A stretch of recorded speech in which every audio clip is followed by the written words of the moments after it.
Hi! ఈ మధ్య అందరూ పరిగెడుతున్నారు కదా! ఏదో సాధించాలని, ఏదో నిరూపించుకోవాలని. కానీ ఈ హడావిడిలో మనం చిన్నప్పుడు చూసిన ఆ పల్లెటూరు ప్రశాంతతని మరిచిపోయాం గదా! మనకి ఊహ తెలిసిన దగ్గర నుంచి ఇప్పటి వరకు మనం చాలా చూశాం. 2, 3 జనరేషన్‌ల మార్పులు మన కళ్ళ ముందే జరిగినాయి. ఆ రోజుల్లో మన తాత వాళ్ళు గానీ, నానమ్మ వాళ్ళు గానీ, ఈవినింగ్ టైంలో చెట్టు కిందనో, లేదో వాకిలి ముందు కూర్చొని మాట్లాడుకునేవారు గుర్తుందా? ఎవరి బాధలైనా సరే, ఎవరి సంతోషాలైనా సరే, అందరితో పంచుకొని ప్రశాంతంగా నిద్రపోయేవారు. ఇప్పుడు అలా మాట్లాడుకునే మనుషులే కరువయ్యారు. అందుకే మనలోని ఎమోషన్‌ని షేర్ చేసుకోవడానికి నేను స్టార్ట్ చేసిన చిన్న ప్రయత్నమే ఈ మన సినిమా ముచ్చట్లు. ఇక్కడ హీరోలుండరు. మనలాంటి మనుషులు.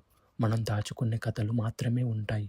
అలా రాబోయే ఎపిసోడ్‌లో నాకు ఊహ తెలిసాక చేసిన చిన్న చిలిపి పనులు, మర్చిపోలేని మెమోరీస్‌ని మీతో షేర్ చేసుకుంటాను.